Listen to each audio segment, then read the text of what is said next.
Before we get into today's training camp updates, I want to make sure you are subscribed to the channel here at Dolphins Today because we are putting out 2 videos almost every single day with camp updates, news, we'll have highlights, so make sure you join the channel for daily coverage.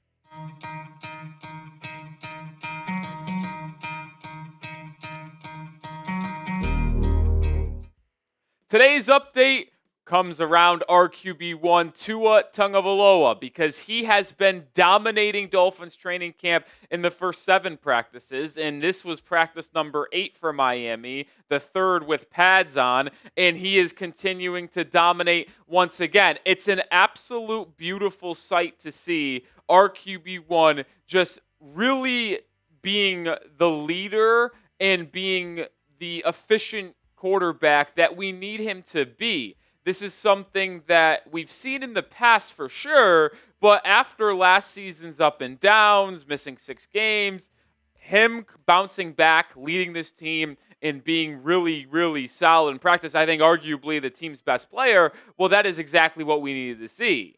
There has been absolutely no turnovers for this Dolphins offense when Tua is at the helm. 0 INTs through the first 8 practices. And I don't care who you are as a quarterback. That is actually just flat out impressive. The best quarterbacks in the game will consistently make mistakes in training camp because usually when you are in training camp, you try things to see what you can get away with when you actually step onto the football field in real action. Well, Tua has still been the accurate, efficient, decisive quarterback that we hope him to be and we've seen him be in the past. And this is where we really turn to on Tua.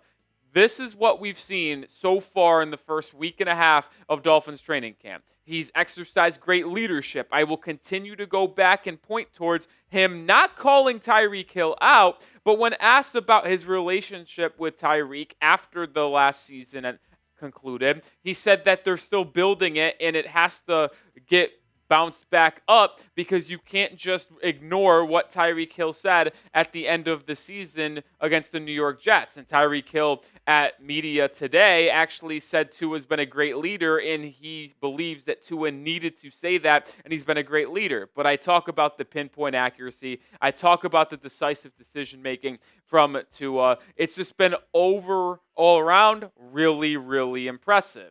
And if we're going to be honest here, we know that Tua can be this type of guy consistently. We saw in 2023 when he led the NFL in passing yards and the Dolphins made the playoffs with double-digit wins. I am just begging him to stay healthy. I know it's a big if because he has not shown the ability to stay consistently healthy, but if he does, this Dolphins football team will absolutely have a winning record. In Tua's career, he is 38-24 as a starter. That is so impressive. So when he plays, the Dolphins win. And if he plays 17 games this year, I don't think there's a world where Miami is anything worse than 9-8. I really don't believe that could be the case because we've just seen Tua win consistently when he's on the football field. Let's move on from Tua and get to another player that is highlighting here at Dolphins training camp, and that is the recently signed cornerback Jack Jones. He was signed last Saturday morning alongside Mike Hilton. That came after Artie Burns' injury, out for the year. Kader Kohou's injury, out for the year. So you added Jones and Hilton to replace those two, and both of them, I would say, would be projected starters right now. Mike Hilton is obviously a longtime veteran who has started in the nickel and been one of the best in football, so obviously he is the replacement for Kader Kohou. But Jack Jones is coming in, and I think that he is probably going to be your starting boundary corner, or at least one of them, based on what we've seen in his first full week of practices in a Dolphins uniform. He tweeted this out after the first day that he practiced with Miami. Y'all woke me up. I'm not playing about this shit. I love the confidence from Jack Jones. And then he said this as well earlier in the week. When asked about why he's on his 3rd team in 4 years, remember, drafted in the middle rounds by the Patriots, started some games there, was released midway through the 2023 season, had a great second half of 2023 with the Raiders, but then had an up and down 2024 campaign before being waived earlier this year. He said, with the talent that he has, I shouldn't be on 3 teams in 4 years. It lit a spark under me to do the right thing on and off the field. And that is a quote that, if he lives by it, could really provide dividends for Miami. And it's the part about being off the field, because Jack Jones has been a little bit of a head case at times in the locker room. And he has some antics on the football field. I love the passion. I love the fire that he plays with, but he just has to realize and recognize when to tone it in, take a breather, and not cost himself and his team yardage by making boneheaded plays. And throughout this week at training camp, I think he's been the best corner. We've seen Storm Duck make some plays. Mike Hilton is coming on as of late. But ever since Jack Jones has started practicing with the Miami Dolphins, I truly believe he's been the best corner on the football team. And that is why, as we continue to progress closer to training camp, or preseason, I should say, and roster cutdown day in late August, I would pencil in Jack Jones as one of your starting corners right now in week 1 against the Indianapolis Colts. But what say you? Should Jack Jones be a starter? Pin comment on today's show. Type Y for yes or type N for no. Based off what I've seen and heard to this point, I'm typing my Ys, but let me know your thoughts. Brief kind of talking point here with Patrick Paul, because he has been dominating one-on-ones with offensive line versus defensive line players all week long. Ever since the pads came on, he has been a different player. And I think that is where Paul really excels. His strength, his core power is just unmatched. That was one of his stronger selling points coming out of the draft in 2024 when he was a second-round pick out of Houston. So to continuing to see him just put in good efforts and good reps day in, day out, just continues to solidify my optimism for him replacing Teron Armstead as the Dolphins' next franchise left tackle. We'll switch from a positive note, because we've been pretty positive on Paul, on Jack Jones, and Tua on today's show, to a little bit of a concerning note, because Jaylen Wright has had some good moments, but he's had some pretty bad moments as well. And I don't think he's been putting together the best week of Dolphins training camp, if we'll be honest. He's had some nice plays in the passing game for sure, but he's had a couple fumbles, man. Back-to-back days. Now, the Dolphins didn't practice on Thursday, but on Wednesday and Friday, he had fumbles. And today, he and Tua, I don't know if it was a miscommunication, it was a little bit of a confusing tweet. It was either a bobbled exchange or Zach Sealer stripped Wright. The ball popped in the air. Bradley Chubb picked it up and walked in for a touchdown for the defense. So I will say he fumbled on Wednesday. He fumbled on Friday. I don't want this to be a theme that continues throughout the month of August. Like Jaylen Wright, a player that I projected to be the RB2 in Miami, might not ultimately be the second RB for the Fins, because Alexander Mattison has been absolutely terrific. He has had multiple chunk plays in the running game over the middle of the field. He has just been solid in every facet of the game. I'm really excited to see Mattison, who is signed in free agency to be this football's team short yardage back. I think he's going to excel in that role, and he could be a nice change of pace to Devon Achane and Jaylen Wright, assuming Wright does still have a heavy workload. I know it's been a little bit of a disappointing week for him, but I still anticipate him getting a lot of reps.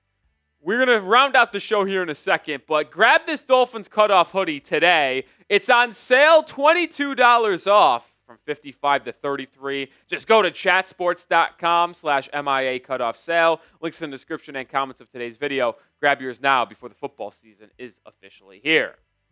Some injury news that I have to note, and a little bit of a scary situation here, but Mohamed Kamara, the second-year edge out of Colorado State, walked off practice with a trainer to an ambulance. Now, David Ferrone's kind of, I guess, said it could be an IV. I mean, he didn't know. He was just speculating, but he's not sure, said he's walking fine. Now, I was a little bit nervous because as we were scripting this and I was about to go film, there was no update on Mo Kamara, but literally as I was walking into the studio, Barry Jackson had the report that Mo Kamara, who walked to an ambulance during practice, is actually okay. So that's good news because the second-year guy is trying to make this Dolphins 53-man roster. I believe he will, but I don't think he's in line for a guaranteed role, so he needs to be out there, and I'm just glad he is healthy and he's going to be able to continue to practice and not have to miss time. All right, 5 other practice takeaways to round out the show. Zach Wilson was a little bit shaky today. So was Quinn Ewers. I got to be honest, both QB2 and QB3 were a little bit shaky. It just shows you the difference between Tua, who is a starting caliber quarterback in the National Football League, compared to backups and rookie developmental guys and Quinn Ewers and Zach Wilson. Tua has just been so damn good so far. But Wilson, it's so fascinating with me because sometimes he'll make unbelievable throws and showcase that arm talent, and then sometimes he'll just miss easy ones. There was one play that I'll highlight right now where he had an easy touchdown to Devon Achane, but threw it behind him, and it ended up getting batted down. But if he threw it on him and let him a little bit, it's an easy touchdown. The D-line, I think, is going to be as advertised. Usually, and so far, the defensive line has really been dominating training camp. Today was the first day reported that the Dolphins starting O-line clearly had the better day. Now, I think it's going to be something to monitor, and it's tough to really decide. Is it because this Dolphins D-line is that good, or is the O-line a little bit underwhelming? I do think it's because this D-line is so good. Bradley Chubb has been making plays. Jalen Phillips, Chop Robinson has been dominant throughout the first week and a half. And then you've seen Kenneth Grant and Zach Sealer make plays as a nice duo on the interior. Now, I haven't heard much about Benito Jones, which signifies to me I would expect Kenneth Grant to be a starting defensive lineman right away, and Benito Jones would be that one-tech nose tackle run stopper in those specific running down situations. But this defensive line, I think, is going to be menacing. I think it's going to be one of the best front fours, front fives in the entire NFL. The wide receiver Miami signed in free agency to a 2-year deal, Nic Rohloff, I think is really starting to find his stride. He had a couple touchdowns today. He had a couple really nice plays on Wednesday as well. I think most beat reporters are agreeing with me here that NWI is really starting to find himself in this offense. You knew Tyreek Hill and Jaylen Waddle are those 2 top wide receivers you have, but you think about who's that wide receiver 3. It could have been either him or Malik Washington. Westbrook-Ikhine has just been absolutely terrific so far. I can't wait to see him really provide a different type of wide receiver for Miami due to his size and physicality. Tight end Tanner Conner had a really nice day. Caught a 26-yard pass, caught another touchdown. This tight end room is so, humble jumbled right now. Darren Waller still on the PUP list. Pharaoh Brown, Tanner Conner, Julian Hill have been your top 3 tight ends to this point. I mean, these guys are not anything special. We know that. But Connor has been continuing to put together some nice days. Pharaoh Brown had a couple nice catches. Julian Hill had a couple receptions as well.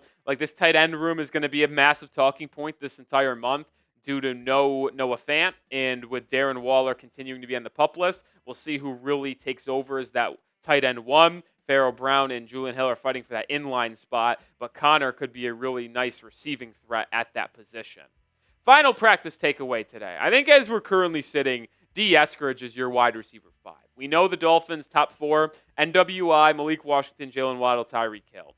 But I have consistently talked about this wide receiver 5 battle.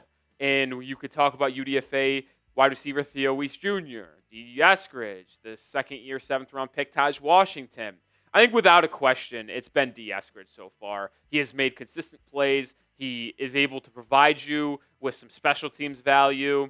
Taj Washington had a nice 50-yard touchdown earlier in the week. But that's really the only time he's made any moves. If I had the power rank the top 7 wide receivers on this Dolphins roster right now, I'd be Waddle, Hill, 1A, 1B. I'd put Nick Westbrook-Ikhine 3, Malik Washington 4, D. Eskridge 5. I'd put Theo Weiss Jr. 6, and then probably Taj Washington 7 with Andrew Armstrong or A.J. Heading at wide receiver 8, and then Ezukama battling it out for number 9 or number 10. That's how deep this room is, and that's where things stand currently, in my opinion, as of Friday morning.